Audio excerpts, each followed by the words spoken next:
গুৰ্খা জাতি এই কেইবছৰতে উদ্ভৱ হোৱা জাতি নহয়, শ বছৰ আগৰ পৰা গুৰ্খা জাতি আছে। তাৰ কাৰণে কেৱল মাত্ৰ ইতিহাস অধ্যয়ন কৰিব লাগিব। যোৱা 31 জুলাই 2025 তাৰিখে অসমৰ কেবিনেটে তথা অসমৰ মাননীয় মুখ্যমন্ত্ৰীয়ে কেবিনেট বৈঠকৰ পৰা চুতীয়া, আহোম, মৰাণ, মটক, কোচ ৰাজবংশী, গুৰ্খা, টি ট্ৰাইব, আদিবাসীক তিৰা ট্ৰাইবেল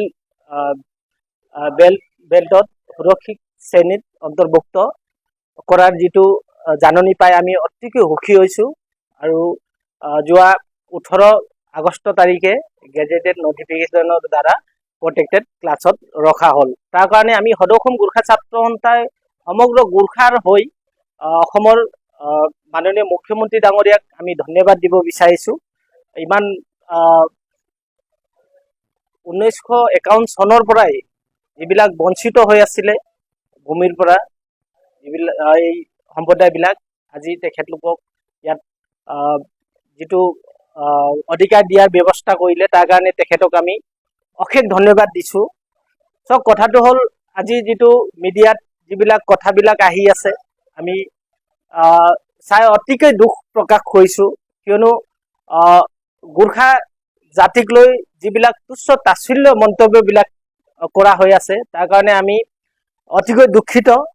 আমি এটা জাতিটোক লৈ, জাতি কেনেকৈ গঠন হ'ল, এই জাতিটো ক'ৰ পৰা আহিলে, কি হ'ল, এইবিলাক কথাটো আমি সঁচাকৈ দুখ পাইছোঁ।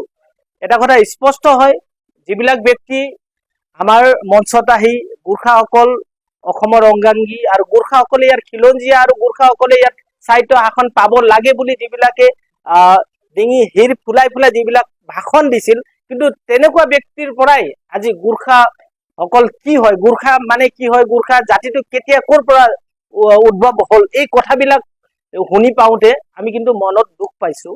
চব কথাটো হ'ল, নেপালী আৰু গুৰ্খাৰ যিটো নেপালীসকল সুৰক্ষিত আছিলে বুলি কয়, কিন্তু গুৰ্খাসকল নহয়।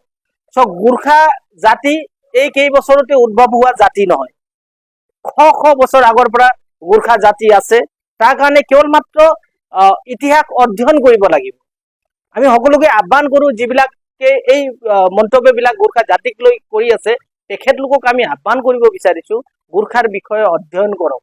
গুৰ্খা কেৱল মাত্ৰ দুই 3 বছৰতে উদ্ভৱ হোৱা জাতি নহয়, শ বছৰ আগৰ পৰা ইতিহাস আছেই। আপুনি বেছি দূৰ যাবও নালাগে।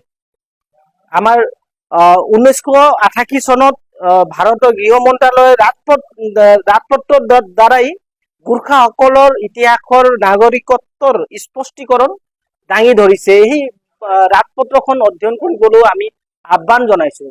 চব সদৌ অসম গুৰ্খা ছাত্ৰ সন্থা জন্ম কেৱল মাত্ৰ 10-20 বছৰ হোৱা নাই। গুৰ্খা ছাত্ৰ সন্থাই 1976ত জন্মগ্ৰহণ কৰিছে গুৰ্খা ছাত্ৰ সন্থা, কিন্তু তাৰ আগতেই 1946তে দৰং জিলা গুৰ্খা ছাত্ৰ হিচাপে নামাকৰণ আছিলে। বিভিন্ন জেগাত ইয়াক মানে জিলা হিচাপত কৰা হৈছিলে, কিন্তু 1976তেই এই দৰং জিলা গুৰ্খা ছাত্ৰ সন্থাকে সদৌ অসম গুৰ্খা ছাত্ৰ সন্থাৰ নাম দিয়া গৈছে। ইয়াত কথাটো হ'ল, আৰু ৰেজিমেণ্টৰ যিটো কথা কৈছে, যে মানে গুৰ্খা ৰেজিমেণ্টৰ যি কথা কোৱা হৈছে, গুৰ্খা ৰেজিমেণ্টে ভাৰতৰ কাৰণে যিবিলাক বলিদান দিছে, তাৰ কাৰণে সকলোৱে গৌৰৱ অনুভৱ কৰিছে, ৰেজিমেণ্টক গৌৰৱ অনুভৱ কৰিছে, কিন্তু গুৰ্খা জাতিটোক তাচ্ছিল্য কিয়? এটা কথা স্পষ্ট হয়, এটা ৰেজিমেণ্টৰ পৰা কেতিয়াও জাতি উদ্ভৱ নহয়, এইটো চিৰসত্য কথা। এটা জাতিৰ পৰাহে ৰেজিমেণ্ট উদ্ভৱ হয়। যেনেকৈ নগা জনগোষ্ঠীৰ পৰা নগা ৰেজিমেণ্ট, তেনেকৈ পাঞ্জাবী জনগোষ্ঠীৰ পৰা পঞ্জাৱ ৰেজিমেণ্ট, সেই হিচাপে গুৰ্খা জনগোষ্ঠীৰ পৰাই গুৰ্খা ৰেজিমেণ্ট গঠন হৈছে। সেইকাৰণে আমি আহ্বান কৰিছোঁ, অনাগত দিনত যাতে এনেকুৱা তুচ্ছ তাচ্ছিল্য মন্তব্য নকৰিব। আমি সদৌ অসম গুৰ্খা ছাত্ৰ সন্থাই আমি আমাৰ জাতিৰ অধিকাৰৰ কাৰণে আমি আন্দোলন কৰি আছোঁ, বা আমাৰ স্মাৰকসমূহ বা আমি অসম চৰকাৰক তথা ভাৰত চৰকাৰক আমি আমাৰ যি মানপত্ৰবিলাক আমি আমাৰ দাবীসমূহ আমি উত্থাপন কৰোঁ। তো এইটো আমাৰ সদৌ অসম গুৰ্খা ছাত্ৰ সন্থাই জাতিৰ হৈ কৰিছোঁ, আৰু অসমৰ সৰ্বাংগীন বিকাশৰ কাৰণে আমি কাম কৰি আছোঁ। আৰু আমি যিবিলাকে এইবিলাক মন্তব্য কৰি আছে, তেখেতলোকক আহ্বান কৰিব বিচাৰিছোঁ, আপোনালোকৰ সংগঠনৰ হৈ আপোনালোকে কাম কৰক। কিয়নো অসমৰ সৰ্বাংগীন বিকাশৰ কাৰণে সকলো জাতি জনগোষ্ঠী ঐক্যবদ্ধভাৱে আমি যদি একত্ৰিত হৈ এনাজৰীৰ দোলেৰে যদি আগবাঢ়ি যাওঁ তেতিয়া অসমৰ উন্নতি হ'ব। এতিয়া এটা জাতিক আনটো জাতিৰ পৰা আমি যদি তেনেকুৱা তুচ্ছ তাচ্ছিল্য মন্তব্যবিলাক কৰোঁ, কিন্তু ভৱিষ্যত দিনত অসমৰ মানে অস্তিত্বটো কিবা অক্ষুণ্ণ নহ'ব যেন আমাক অনুভৱ হৈছে। সেইকাৰণে আমি আহ্বান কৰিছোঁ, আপোনালোকে আপোনাৰ সংগঠনৰ হৈ কাম কৰক, আমি আমাৰ সংগঠনৰ হৈ কাম কৰিছোঁ। সকলোৰে উদ্দেশ্য একেই যে অসম মাতৃ সেৱা কৰা, সেই হিচাপে আমিও কাম কৰি আছোঁ। ইয়াত স্পষ্ট কথা হয় যে আমি ধৰক কিছুমান কথা কোৱা হৈছে তিৰাপ ট্ৰাইবেল বেল্টত কথা লৈ যিবিলাক এতিয়া উত্তাল প্ৰতিবাদ হৈ আছে, তেখেতলোকৰ অধিকাৰ আছে, গণতন্ত্ৰ হয়, চবে প্ৰতিবাদ কৰিব পাৰে, কিন্তু কিছুমান ভুল তথ্যসমূহ দিব নালাগে। যেনেকৈ কোৱা হৈছে গোৰ্খাসকল তিৰাপ ট্ৰাইবেল বেল্টত যেতিয়া ট্ৰাইবেল বেল্ট গঠন হৈছিলে 1951-ত, তেতিয়া কেৱল মাত্ৰ 409 ঘৰ মাত্ৰ গোৰ্খা আছিলে। আজি এতিয়া হাজাৰ হাজাৰ কেনেকৈ হ'ল বুলি কেৱল মাত্ৰ 409 ঘৰৰ কথা কৈছে, যিবিলাক ছয়খোৱাত 1950 চনত ভূমিকম্পত বিধ্বস্ত হৈ চৰকাৰে ইয়াত সংস্থাপন দিছিলে। কেৱল 409 ঘৰ নহয়, 512 ঘৰ বা তাতকৈ বেছিও আছে। তো এইটো অন ৰেকৰ্ড হয়, অফ ৰেকৰ্ড আৰু বহুত হ'ব পাৰে। চব তাত কেৱল মাত্ৰ গোৰ্খা সম্প্ৰদায় মাত্ৰ অহা নাই, আৰু বহুতো সম্প্ৰদায়ো ছয়খোৱাৰ পৰা ভূমিকম্পৰ ফলত তেখেতলোক আহিছে। কিন্তু তাৰ আগতো ট্ৰাইবেল বেল্ট হোৱা আগতো তিৰাপ এই জেগাত গোৰ্খা গাঁও বা গোৰ্খা সম্প্ৰদায় থকা ইতিহাস আছে। চব যেনেকৈ আছে লেখাপানী নেপালী গাঁও, তাত আপোনাৰ আপকেবিৰ লিম্বু 1936-ত তেখেত গাঁওবুঢ়া আছিলে।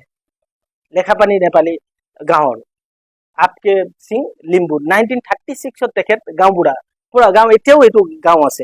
আৰু এটা গাঁও আমাৰ হেৰিত আছে টকলং নেপালী গাঁও, নিৰ্মল সিং লিম্বু 1936-ত তেখেত তাৰ গাঁওবুঢ়া হয়।